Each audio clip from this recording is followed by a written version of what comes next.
Muito boa tarde. Sejam bem-vindos ao ciclo de webinars às terças, organizado pela Divisão de Cogestão de Áreas Protegidas da Direção Regional de Conservação da Natureza e Florestas do Alentejo, do ICNR. Informamos que este webinar está a ser gravado e que no final das apresentações existirá espaço para os participantes colocarem suas questões. Obrigada. A nossa sessão de hoje tem como tema Zimbral for Life, a preservar os zimbrais dunares de Portugal continental. E contamos com a presença de Cristina Baião. Cristina Madeira Baião é mestre em Biologia da Conservação e assistente de investigação convidada pelo MED, Instituto Mediterrâneo da Agricultura, Ambiente e Desenvolvimento, da Universidade de Évora. Trabalha na área do envolvimento social em projetos de conservação da natureza desde 2009. Adquiriu uma vasta experiência profissional enquanto técnica superior na LPN, Liga para a Proteção da Natureza, nos projetos Life Sharpus e Life Imperial. Em 2019, iniciou a investigação na Universidade de Évora sobre o serviço dos ecossistemas e as relações socioecológicas no âmbito do projeto Life Relict, bem como deu apoio à gestão deste projeto. Atualmente é a gestora do projeto Zimbral for Life. E apresentada a nossa oradora, pedi então que iniciasse a apresentação. Obrigada, Cristina. Olá, boa tarde. Obrigada, Isa, pela introdução. Vou só então aqui dar início à nossa apresentação.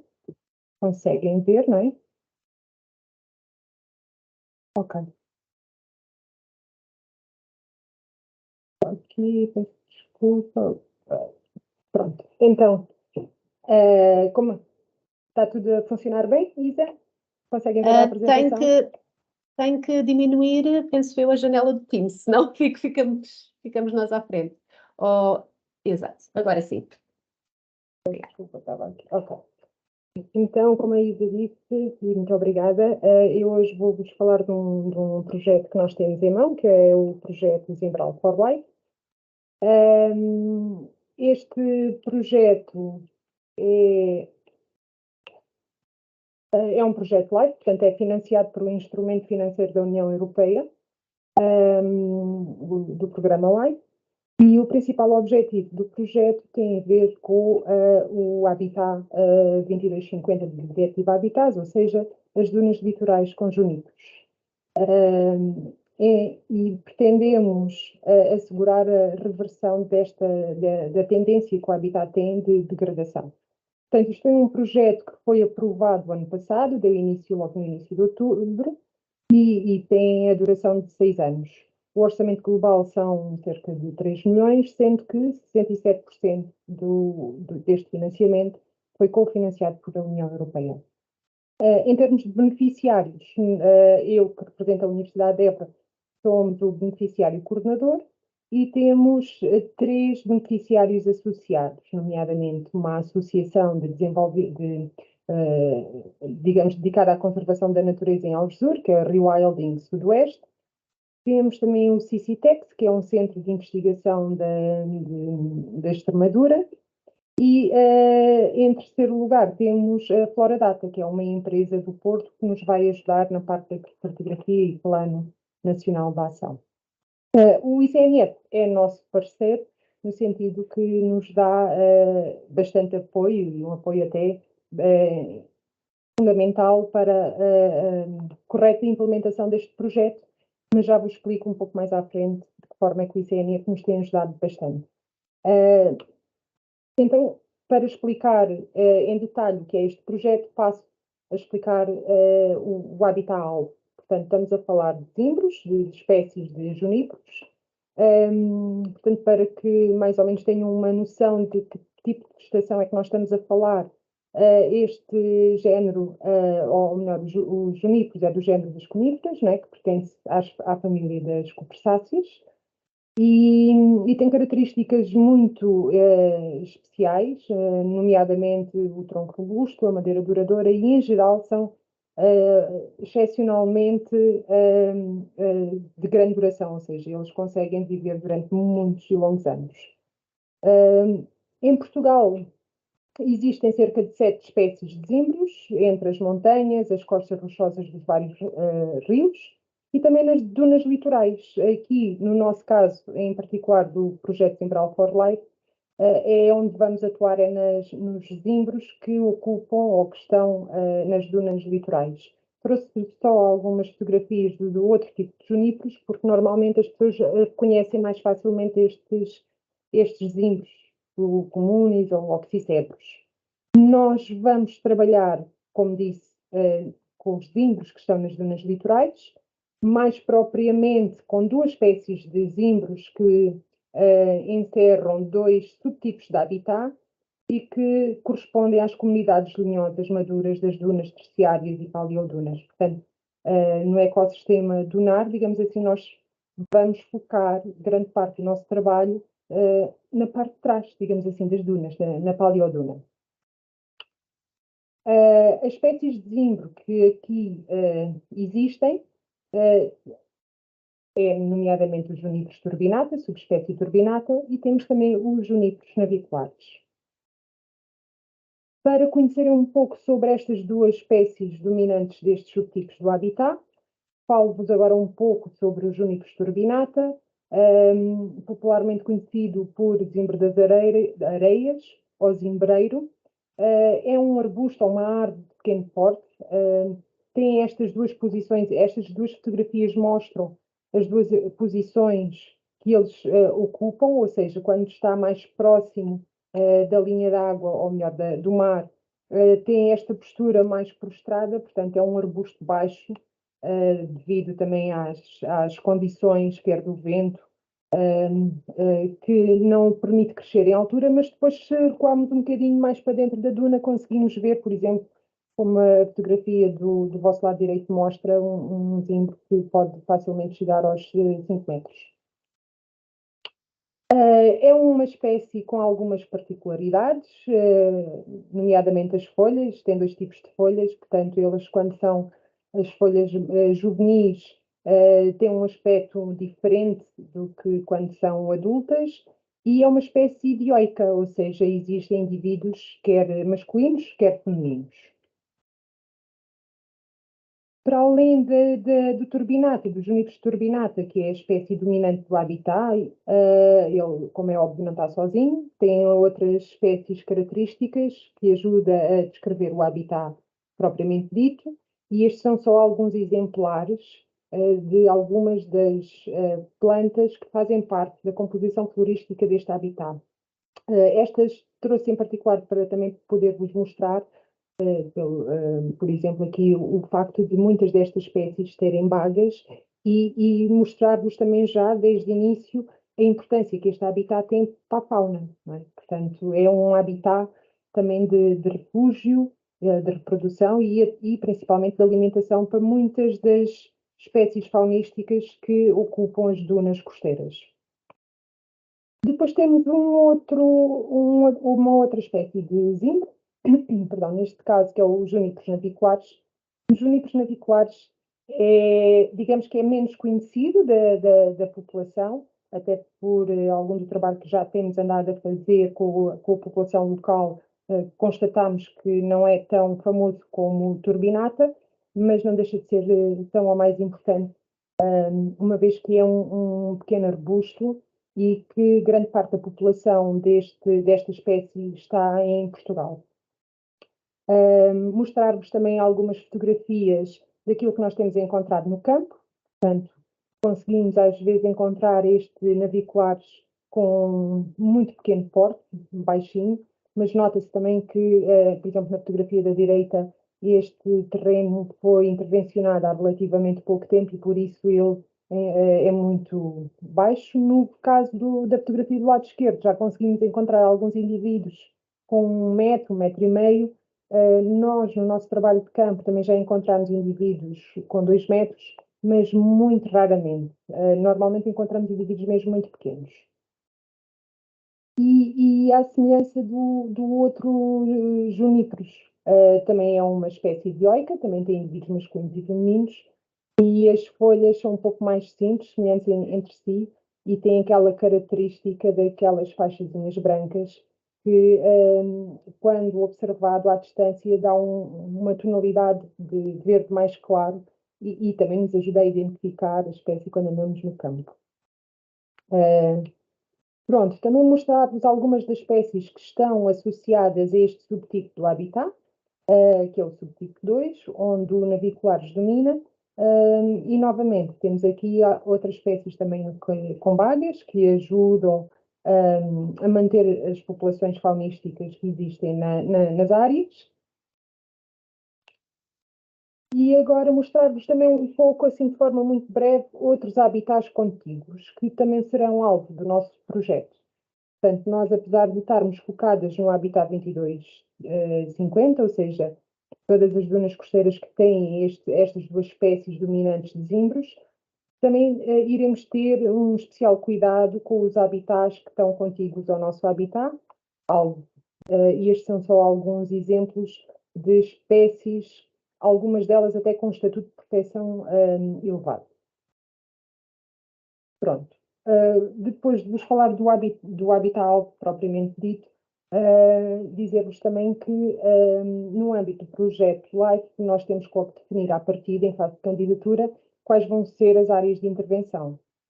Para este projeto, como é um projeto essencialmente demonstrativo, nós escolhemos 3 áreas muito concretas para fazer as intervenções e demonstrar como é que é possível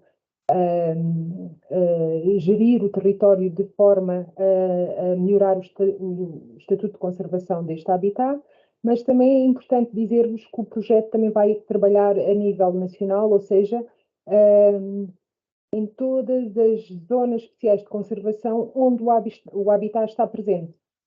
Portanto, apesar de irmos demonstrar técnicas de gestão específicas só em 3 áreas, o nosso objetivo geral, como tem a ver com toda a conservação do habitat a nível nacional, nós também vamos incluir as outras áreas, mas não com intervenções. Posto isto, as 3 áreas selecionadas foram a Reserva Natural da Lagoa de Santo André e da Sancha, por serem áreas, não só pelo facto de serem áreas do próprio ICNF, ou seja, áreas públicas, mas também porque é aqui que grande parte da população do navicular está presente. Juntamente também com alguns terrenos privados no Pinhal Val dos Homens, em Algesur, onde, apesar de ser uma pequena população, tem uma estrutura florística muito interessante. E depois iremos trabalhar também na Mata Nacional das Dunas do Litoral de Vila Real de Santo António, apesar de os juníperos naviculares não estar aqui presente, mas temos o turbinata e é uma área muito importante até para demonstrar como é que se consegue, perdão, como é que se consegue reverter esta tendência de degradação.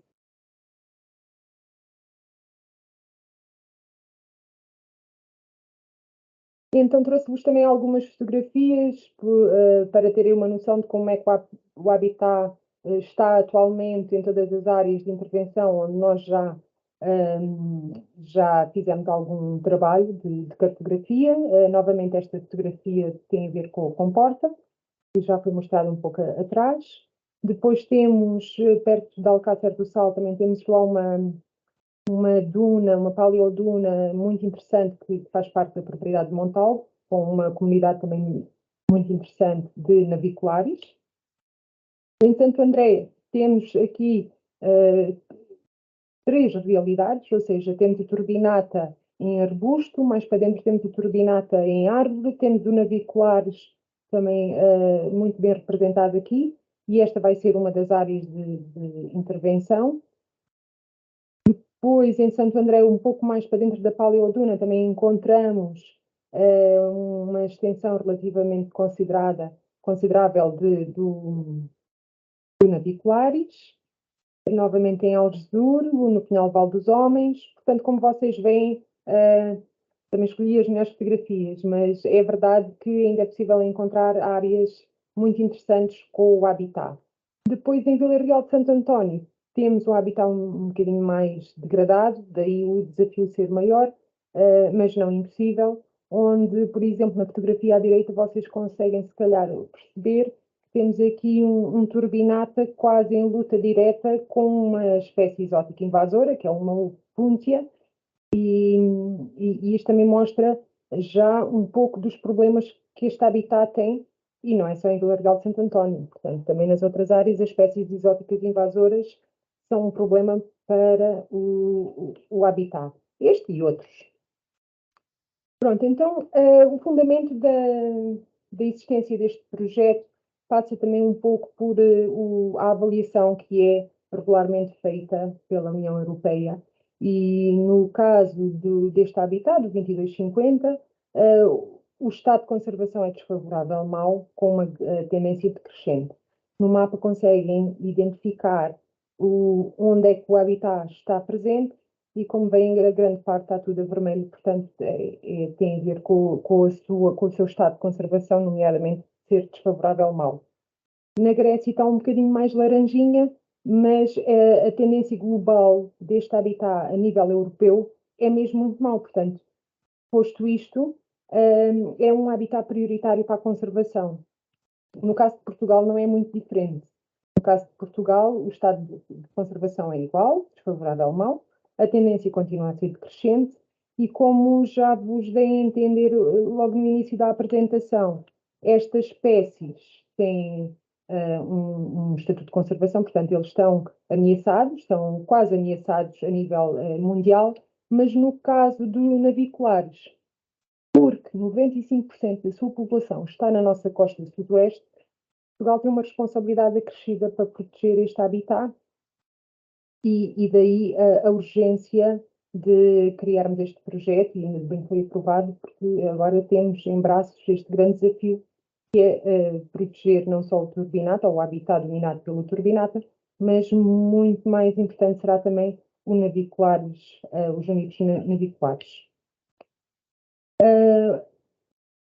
Todas as ameaças, ou melhor, todos os constrangimentos que nós encontramos estão aqui espelhados. Portanto, este habitat, para além de todo o seu valor ecológico e todos os serviços do ecossistema que lhe estão associados e sua importância, aliás, o valor intrínseco, tem uma quantidade de pressões e ameaças grande.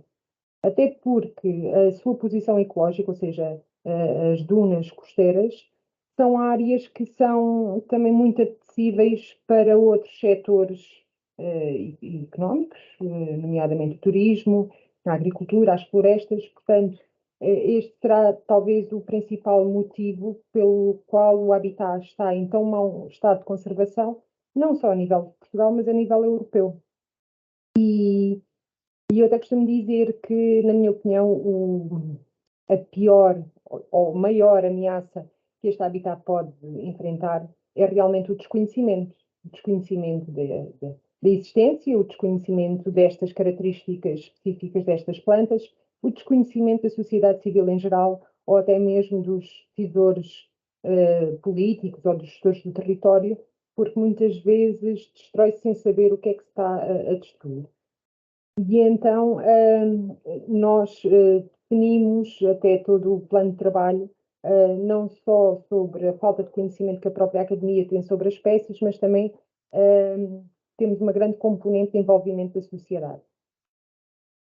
Pronto, mostrar-vos também só assim um pouco destas ameaças e destas pressões. Portanto, o turismo já vos falei, práticas florestais inadequadas, porque muitos destes habitats dunares são normalmente associados a matos, e tudo o que é mato é mau, e então há sempre aquela gestão que acaba por limpar tudo o que existe debaixo dos pinhais e dos eucaliptais e prejudica estas espécies.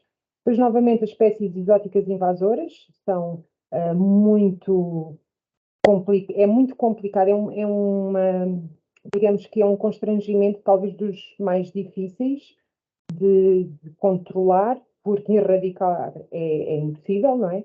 Mas controlar estas espécies, nomeadamente as acácias e os carpobrotos, ou seja, o chão das praias, que encontram na mesma posição ecológica do nosso habitat-alvo, também encontram eles as condições ótimas para proliferar e competir pelos mesmos recursos, o que faz com que prejudique o desenvolvimento destas comunidades florísticas das dunas.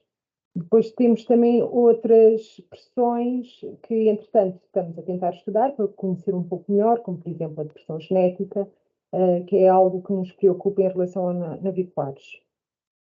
Entre o desconhecimento que vos falei, também há um desconhecimento da própria academia, e este projeto é uma grande componente de investigação, e é isso que nós vamos tentar também resolver, nomeadamente perceber a verdadeira extensão e distribuição deste habitat e o seu estado de conservação, entre muitas outras coisas, as áreas prioritárias para o restauro, quais as melhores práticas de gestão, definir os melhores protocolos de monitorização, e é algo que nós já iniciamos e estamos também a tentar, muito brevemente, iremos produzir alguns relatórios que já vão responder a algumas destas questões.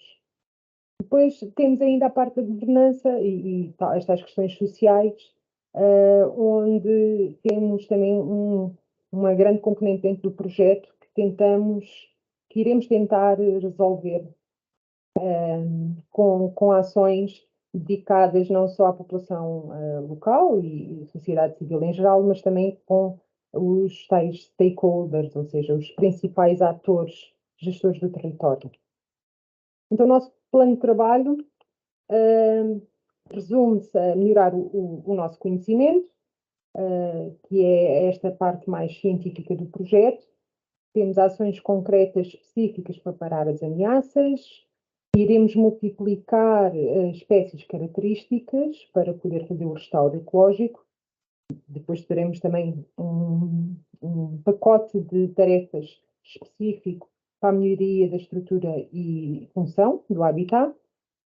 Todas as intervenções que faremos serão monitorizadas detalhadamente, e depois, como vos estava a dizer, temos um work package, um pacote de tarefas grande e bastante complexo, no sentido em que queremos envolver ou queremos envolver ativamente.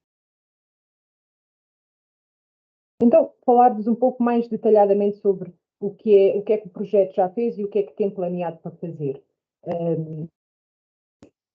Iremos melhorar o nosso conhecimento, portanto, nesta fase, porque o projeto já tem um ano, nesta fase estamos quase a terminar a caracterização da situação de referência, portanto, fomos para o campo e fizemos uma cartografia detalhada, sabemos onde está o habitat dominado por turbinata, sabemos onde está o habitat dominado por naviculares, sabemos também onde é que estão as invasoras, e implementamos transeptos para fazer a monitorização e estamos a terminar esta caracterização da situação de referência, que nos vai dar informações fundamentais para depois definir um plano operacional.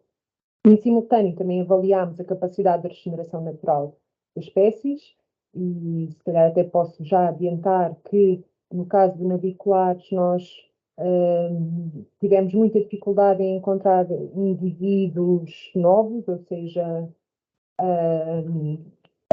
indivíduos de multiplicação ou de propagação seminal, porque essencialmente o que nós encontramos foi sempre indivíduos de multiplicação vegetativa. Isto traz aqui alguns problemas, não é?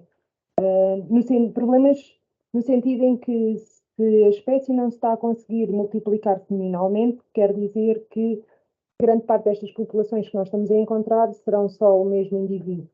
E daí vir a tal preocupação da questão genética.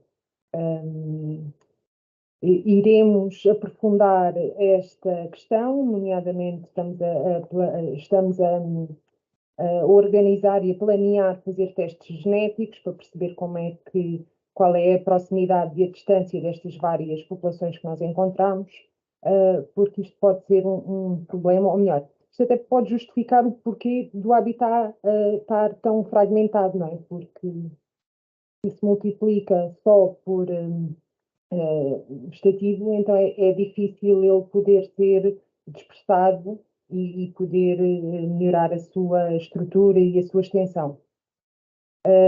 Este pacote de trabalhos, digamos assim, que tem a ver com melhorar o conhecimento, inclui também o envolvimento da própria sociedade. Portanto, estamos também a fazer uma caracterização socioecológica do habitat, ou seja, qual a relação que as pessoas têm com o habitat, o que é que pensam sobre ele, e isso também nos vai ajudar depois, novamente, a completar o plano operacional e definirmos como é que conseguimos ultrapassar alguns destes constrangimentos que temos identificados até o momento.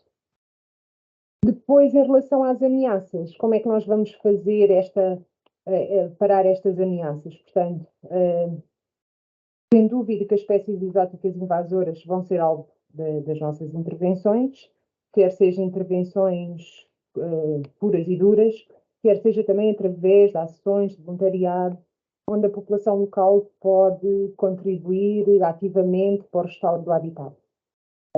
Também estamos a estudar a dinâmica ecológica do próprio habitat e a relação que tem com os pinhais e perceber de que forma é que podemos ajudar nesta tal dinâmica ecológica a garantir que o habitat consegue proliferar em melhores condições.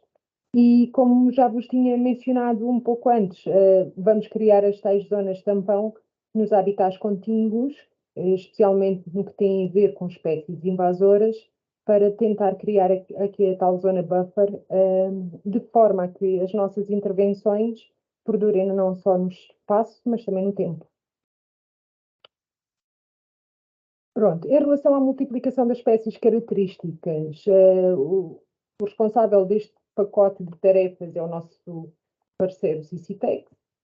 Já iniciaram a recolha de material vegetal, nomeadamente dos glóbulos, das bagas dos navicuares e do navicuares e do turbinata e de outras espécies, sementes de outras espécies associadas ao habitat, e estão já a fazer vários ensaios de germinação, alguns com mais sucesso do que outros, nomeadamente o navicuares é o que já apresenta alguns desafios, mas já se está a testar várias técnicas de germinação e espera-se que no próximo ano se consiga multiplicar grande parte destas espécies e produzi-las para depois podermos utilizar no outro pacote de tarefas, nomeadamente naquele que está associado à melhoria da estrutura e da função. Isto basicamente resume-se às plantações, portanto, melhorar a estrutura do habitat em áreas efetivas, adensando e diversificando a composição florística, e depois queremos também incrementar o habitat para áreas potenciais, onde não está presente, mas a área tem todas as condições ecológicas para poder ter o habitat. Portanto, estas são as duas principais, digamos assim, ações concretas de conservação que têm a ver com a melhoria da estrutura de áreas efetivas e incrementar áreas potenciais do habitat. Em relação à monitorização, como vos disse, nós vamos monitorizar tudo o que fazemos, seja ações concretas de conservação, seja ações de envolvimento da população local, porque precisamos também de replicar o nosso projeto, portanto, nós precisamos testar as melhores práticas, as melhores abordagens, as melhores estratégias, para que depois toda esta informação seja facultada gratuitamente para quem tem interesse, para conseguirmos depois também replicar para outros territórios o projeto de conservação deste habitat. Entre as várias tarefas de monitorização, temos também a monitorização com a detecção remota, novamente o envolvimento da população e queremos também estudar todos os impactos que o projeto teve. Portanto, se por acaso forem passear para uma destas três áreas de intervenção que já vos falei e encontrarem uns pauzinhos de madeira com um papelinho agrafado, com o nosso logotipo, ficam já a saber que esses são os transectos permanentes que nós utilizamos para estudar a dinâmica da vegetação durante a implementação do nosso projeto.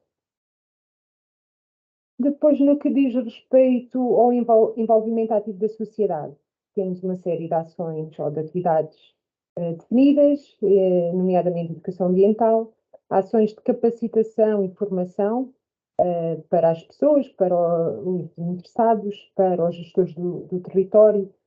Inclusive, até temos definido ou programado ações de formação para docentes.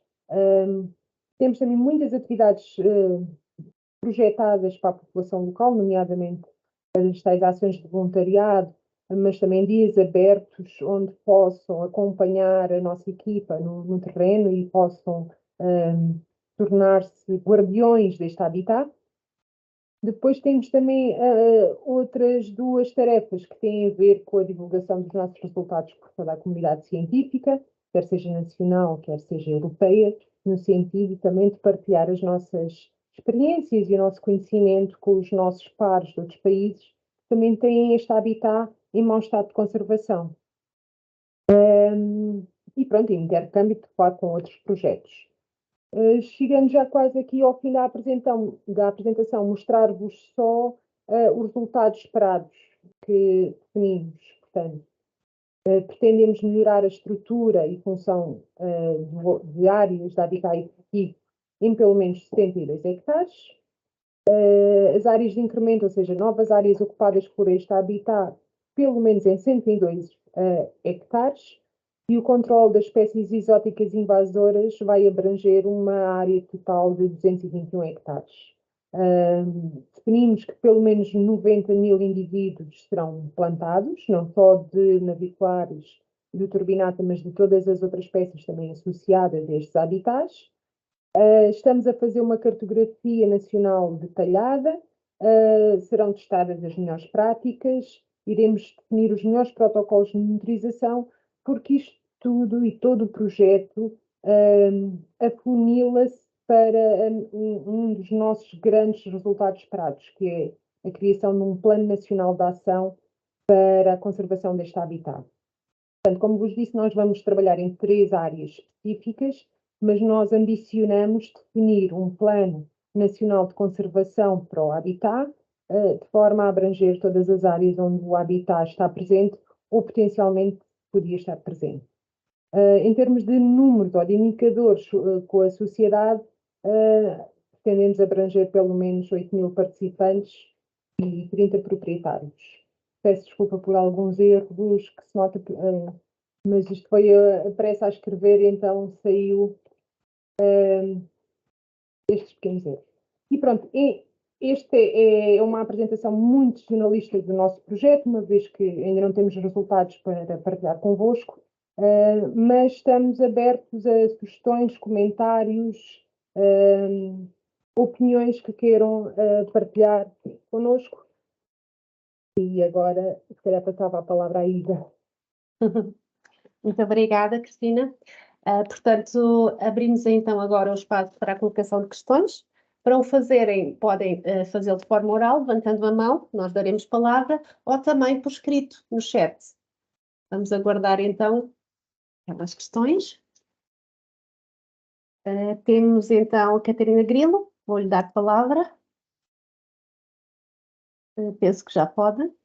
Pode ligar o microfone e a câmera, se assim o desejar, e colocar a questão. Sim. Olá, boa tarde. Estão a ouvir-me bem e a ver-me? Sim. Sim, pronto. Muito obrigada pela apresentação. Boa tarde. O meu nome é Catarina Grilo, eu trabalho na NPWWF, uma ONG de ambiente. Gostei muito da apresentação e de conhecer melhor este habitat e tinha 3 questões. Uma relativamente à priorização das áreas para restauro. Já têm alguma ideia dos critérios que vão ter em conta para fazer essa priorização? Uma segunda prende-se com o regime de propriedade de algumas destas áreas. Não ficou claro se todas estas áreas seriam áreas privadas ou públicas. Sendo privadas, imagino que tenham autorização dos proprietários, mas sendo públicas, como é que estão a lidar com a questão de fazer intervenções nestas áreas e quem de direito é que autoriza estas intervenções? E eu estou a levantar esta questão porque nós temos um projeto de tentativa de definição de intervenções para restauro de ecossistemas de carbono azul, sapais e pradarias de ervas marinhas, e esta é uma das dificuldades com que nos temos debatido. E depois a terceira questão, já me esqueci. mas já tenho duas, portanto Não faz vou mal, deixar assim, Catarina. se me lembrar da... não, já sei, tem a ver com a capacitação, com a formação, se algumas das ações de formação serão dirigidas aos corpos técnicos das ONGs de ambiente. Ok. Obrigada, Catarina, pelas perguntas. Todas elas muito interessantes. Ou seja, critérios de seleção das áreas. Vamos por aí. Quando fizemos a proposta, ou seja, a candidatura ao programa LIFE, já temos que ter esta parte mais ou menos definida, nomeadamente, é que a tua primeira pergunta vai ao encontro da segunda, ou seja, antes de selecionar as áreas que vamos fazer intervenção, temos que ter protocolos com os proprietários. Eu peço desculpa, mas eu estou a ouvir eco, não sei se... Sim, Cristina, estamos a ouvir um pouco de eco, está a ser, estamos a ouvir eco. Será que consegue ver? Ok, agora já conseguem me ouvir melhor, talvez. Sim, está melhor, Estava-me a está melhor. perturbar aqui um pouco. Quando fizemos a candidatura, nós definimos logo estas três grandes áreas de intervenção que vos mostrei, que é mais ou menos em Santo André, Algesur e Vila Real de Santo António. O que é que acontece? É que Santo André e Vila Real de Santo António, a propriedade é pública, é do CNF. Daí o apoio fundamental do CNF neste projeto. Não entram como beneficiários associados, mas entram como parceiros porque autorizaram as intervenções. E o mesmo acontece com os privados, portanto, Algesur, ou as áreas onde o habitat está presente em Algesur, foram protocoladas com os proprietários de forma a nós podermos fazer as intervenções. Aliás, o programa LIFE só aprova estas candidaturas se tivermos protocolos assinados de pelo menos 30 anos. Seja o ICNF, seja estes proprietários privados, têm que se comprometer digamos, a não destruir o investimento público que nós vamos lá fazer, porque isto é dinheiro da União Europeia. Portanto, quando temos as áreas protocoladas e sabemos que vamos fazer as intervenções aí, depois dentro dessa própria área temos que ter outros critérios para selecionar quais as áreas em mau estado de conservação para melhorarmos a sua estrutura e a função. Temos que definir onde é que estão as áreas potenciais para incrementar o habitat. Portanto, há duas escalas de trabalho. Em relação à primeira pergunta dos critérios de seleção, é estas duas escalas, que é se já estão protocoladas em sede de candidatura e depois dentro desse protocolo ver qual é a área e o que é que realmente se pode fazer. Em relação à terceira... Sim, Cristina, desculpe, não era necessariamente sobre as áreas de intervenção, se calhar fui eu que não percebi bem, mas fiquei com a ideia que não vão, nem todas as intervenções são de natureza de restauro das áreas, ou seja, a minha pergunta tinha a ver com os critérios para priorizar áreas de restauro. Todo o trabalho vai ser de restauro ou não vai ser de restauro? E aquele que é de restauro, quais é que são os critérios de priorização? Não sei se assim está mais claro. Esse também é algo que nós temos, agora percebo sim, é algo que nós também temos falado nos últimos tempos, porque damos prioridade às áreas. Para já, temos que balançar com o orçamento que temos, não é? Porque é verdade que em sede de candidatura definimos umas ideias e depois, quando chegamos ao terreno, podemos encontrar outras coisas. Mas as áreas que estão em mau estado de conservação são essas que nós estamos a dar prioridade. Em simultâneo, a acessibilidade a essas áreas. Ou seja, dependendo do grau de intervenção ou de restauro, a acessibilidade, porque há áreas que são inacessíveis para determinados equipamentos. E também analisamos o facto das zonas envolventes, ou seja, nós priorizamos as áreas que nos indicam que vão ter melhores perspectivas em termos de manutenção das intervenções a longo prazo. Não sei se respondi às tuas questões todas, Catarina. Respondeu sim, obrigada. Depois a última era sobre ações de capacitação, se envolvem sim. ONGs de ambiente. A ideia das nossas ações de capacitação é abranger tantas quantas pessoas possíveis. Portanto, nós vamos divulgá-las pelo nosso website, que em princípio esta semana estará online. Temos um website dedicado ao projeto. Temos também uma página no Facebook e também tem o meu e-mail, que eu no último slide posso voltar até a pôr para vocês verem, porque todas as dúvidas podem sempre dirigi-las a mim, e nós faremos chegar-vos toda a informação que tenhamos e que vos interesse, claro. Muito obrigada. Obrigada, Cristina. E seguimos então, levantou a mão Paula Vaz, da APA. Pode ligar o microfone. Olá, muito boa tarde. Muitos parabéns pelo projeto. Destes é que precisamos. Aquilo que eu basicamente queria dizer é, contem aqui no Algarve, nós temos trabalhado com escolas e não só, a nível do voluntariado ambiental e na área de controle de exóticas invasoras. E a mata de Vila Real de Santo António, como não podia deixar de ser, é uma das que andamos lá há muitos anos, juntamente com o Instituto de Conservação da Natureza, obviamente, com a autarquia da Câmara Municipal e junta de freguesias, escoteiros, bem, quem se queira juntar a nós. Por isso, contem connosco naquilo que eu puder ajudar e, obviamente, também estava muito interessada na formação, que a minha área é de Engenharia Química, mas desde que trabalho nisto há alguns anos, estou mais cada vez associada a estes ecossistemas também, relacionando com os recursos hídricos, mas não só, não é? Nós trabalhamos muito na ciência cidadã e levando os jovens, por exemplo, dia 10 de janeiro estou na Escola Secundária de Vila Real de Santo António, é logo começar o ano precisamente em Vila Real de Santo António, porque todos os anos fazemos ações com alunos das escolas, mas não só. E por isso é disponibilizar-me e depois eu mando-lhe um mail, já fiquei com o seu mail, está bem? Porque Obrigada, inclusive Paula. há datas em que há semanas de educação e iniciativas de voluntariado em que se consegue até fazer uma ação de formação para docentes, por exemplo, em que se dá visibilidade a esta problemática, porque como eu, muitas pessoas também não conhecem bem estes ecossistemas e de certeza que já tropecei imensas vezes neles e nunca me tinha apercebido da sua importância. Era só isso e muitos parabéns. E contem Obrigada.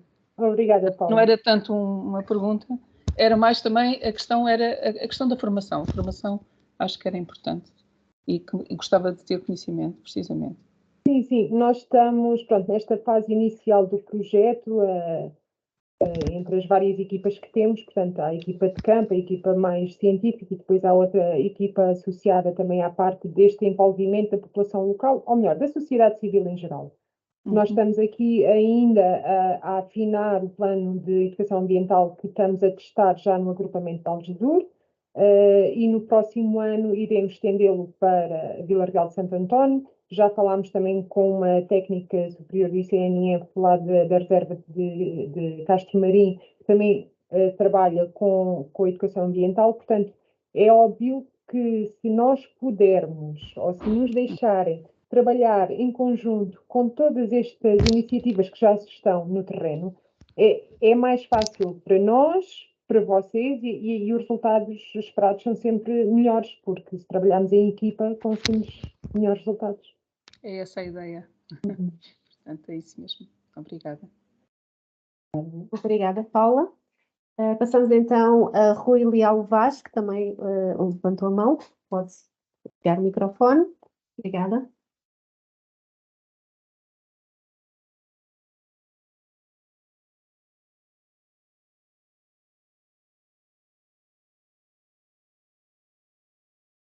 O Rui estará com dificuldades em... Sim, não sei se já me estão a ouvir. Eu tive que ir para o computador agora, como eu não está a conseguir funcionar. Eu tenho uma pergunta muito rápida. Nós temos aqui na Reserva Natural das Dunas de São Jacinto um Ainda bem! Obrigada. Não, desculpe interrompê-lo, mas pode continuar, porque também tenho aqui umas perguntas para o fazer. Ok. Nós temos um povoamento bastante extenso, comparativamente, portanto, relativo à área que nós temos é bastante extenso, e temos estado, nos últimos anos, a verificar a nossa percepção, e não só a percepção, temos estado a contabilizar alguns novos indivíduos. Nos últimos, talvez na última década, agora é mesmo uma questão de percepção, o povoamento tem aumentado e nota-se que há dispersão seminal, ou seja, há indivíduos bastante isolados. Desculpe interrompê-lo, Rui, deixe-me só verificar, estamos a falar do mesmo. Portanto, estamos a falar dos juníperos naviculares ou do turbinata? Eu tenho essa dúvida, mas em princípio é turbinata. Nós temos a espécie aqui referenciada como Junipers fenícia, mas julgo que será algum erro. Ou é a subespécie fenícia, ou é turbinata fenícia, ou é turbinata turbinata. Eu não sei se... Eu acho que é turbinata turbinata. Aliás, uma das perguntas que eu também tinha aqui para a audiência era quem fosse aí mais de cima lá, e que conhecesse as donas de São Jacinto, para nos dizerem se conhecem as populações dos turbinata, porque o naviculares não chega até aí em cima. Não, então não, era só não. para... Será só turbinata, sim. Será Em só rela- turbinata. O Diga, turbinata tem outro comportamento diferente do naviculares. O turbinata pega seminalmente. Aliás, é uma das espécies até que já é multiplicada nos viveiros. Não tem, ou seja, não tem grandes problemas associados à multiplicação. Ok. A única dúvida que eu tinha, que eu queria colocar era essa mesmo. Se havia alguma referência à fenícia, nós temos aqui essa referência, eu não ouvi. Não sei se há alguma... Será a taxonomia mais antiga é. Ok. Então era essa a dúvida. Pronto, de qualquer forma, também Sim. queria dar essa nota de que a espécie está em crescimento aqui na nossa área, está a ter dispersão aqui na nossa área, naturalmente, sem intervenção nossa. Boa. E invasoras, têm muitas?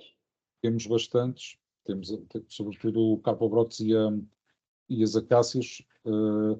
Nós temos aqui, a triqui está a trabalhar muito bem, aliás, nós somos a primeira área, salvo erro, a ter a libertação de triqui. Triqui, Trichogaster, Acácia longifolia, sabemos do que é que estou a falar.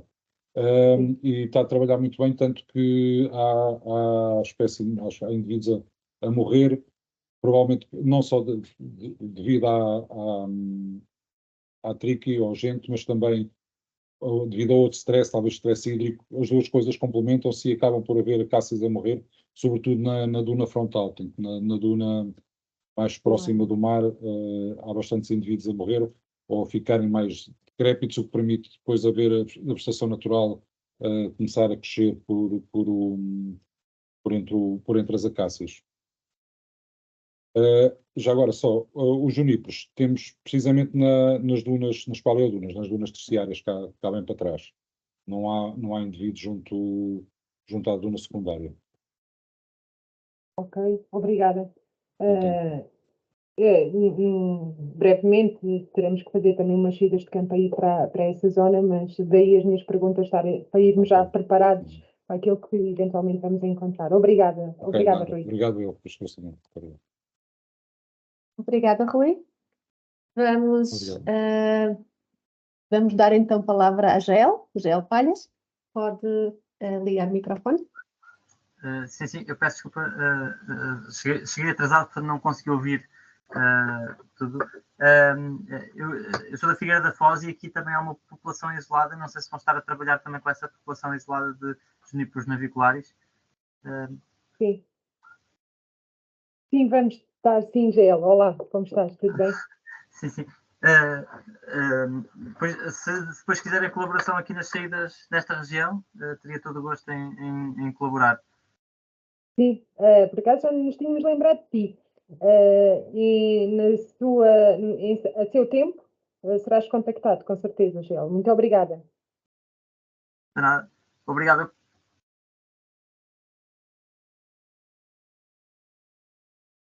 Vamos aguardar então que surjam mais questões, mas enquanto isso, temos aqui alguns comentários. Temos comentários no chat, por exemplo, Pedro Gomes refere: a biorreserva da Serra da Pescaria, propriedade da Milvoz, tem imensos juníperos turbinata. Poderá ter também naviculares, ainda não foi feito um levantamento exaustivo da flora.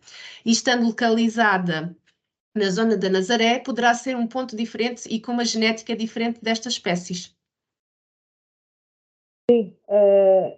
Agradeço esse comentário. Aliás, estou aqui a preparar para copiar isso, porque sim, sem dúvida que estes comentários são muito úteis até para nós definirmos as próximas tarefas.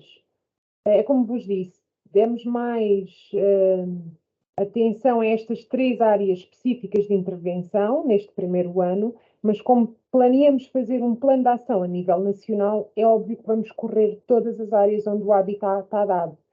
Porque se vocês nos puderem dar já alguns indícios onde é que conhecem, já ajuda e com certeza iremos visitar todas essas áreas.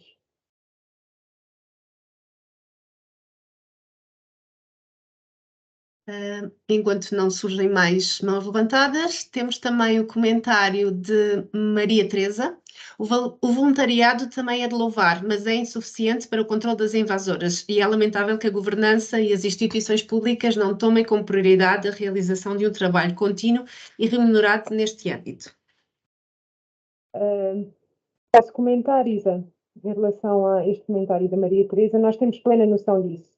Ou seja, seria humanamente impossível nós fazermos gestão e controle das espécies invasoras nas nossas áreas de intervenção só com voluntariado. O churão é relativamente fácil de arrancar, mas a acácia já tem outras especificidades de controle e a densidade e a quantidade é tanta que nós não podemos estar dependentes do voluntariado. Portanto, o voluntariado é só uma ação esporádica e pontual para envolver ativamente a população, para a população ter noção e experiência própria de o quanto difícil é controlar. Às vezes nós temos a tendência de pensar que a culpa é Bom, a culpa é de todos nós, não é só da governança e das instituições públicas, porque deixem-me que vos diga que muitos dos vetores de difusão destas espécies exóticas invasoras também somos nós, também a população em geral, que ajuda às vezes a espalhar. Portanto, é importante criar atividades de voluntariado para as pessoas terem a experiência da problemática, aprofundarem o seu conhecimento, mas claro que nós não vamos depender inteiramente desta, digamos, mão de obra, porque temos também orçamentado ações de controle onde vamos pagar pessoas que nos vão ajudar, ou empresas, neste caso, que nos vão ajudar a controlar, nomeadamente as acácias. É só um comentário ao comentário. Vamos aguardar mais uns instantes, a ver se surgem mais algumas questões. Temos aqui também da Maria Teresa. É sempre de louvar quem trabalha na conservação em Portugal. Bem-aja, Cristina. Obrigada, Maria Teresa. Simpática. Aguardar. O Joel continua com a mão levantada, mas creio que já fez a sua intervenção. Penso que sim, deve ser isso. Já retirou.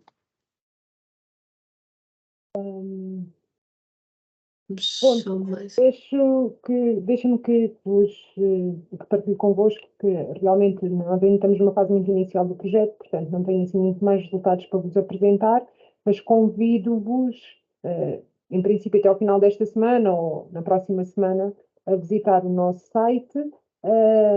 É muito simples, portanto é zimbralforlife.webro.pt, para que possam ir acompanhando este projeto. Será lá onde podem, por exemplo, quem estiver interessado em aderir ao nosso boletim informativo, mais conhecido por newsletter, será lá também que vamos divulgar todas as nossas atividades e, portanto, na agenda podem encontrar atividades e nesse mesmo momento podem também inscrever-se em algumas das atividades. E será lá que também podem acompanhar todo o progresso do projeto. Será o principal meio de comunicação. Claro que a página do Facebook estará também intimamente ligada ao site, mas dúvidas, sugestões, comentários, até mesmo, por exemplo, imaginem vocês que vão para aí passear ao fim de semana pelo campo e até encontram indivíduos naviculares. Podem até tirar a georreferenciação e enviar-me essa informação. Portanto, nós ainda estamos a montar o site e toda esta parte, mas iremos também ter uma parte de ciência cidadã e então peço que a vossa paciência e nas próximas semanas podem acompanhar-nos mais ativamente no nosso projeto através do nosso site. Nós também iremos disponibilizar, a Cristina depois vai nos indicar o site e nós também partilharemos o endereço para depois com os participantes também. Creio que já não haverá mais questões neste momento. Gostaríamos de agradecer a presença da nossa oradora e a participação de todos e referir que realmente este foi o nosso último webinar do ciclo de webinars às terças, organizado pela Divisão de Cogestão de Áreas Protegidas da Direção Regional de Conservação da Natureza e Florestas do Alentejo. Desde 2021 que foram realizados 80 webinars dos mais variados temas ligados à conservação da natureza e florestas. E estes envolveram mais de 9.000 participantes ao longo destes 3 anos e 133 oradores das mais diversas instituições e projetos, todos eles ligados aos valores naturais e à conservação dos habitats e das espécies.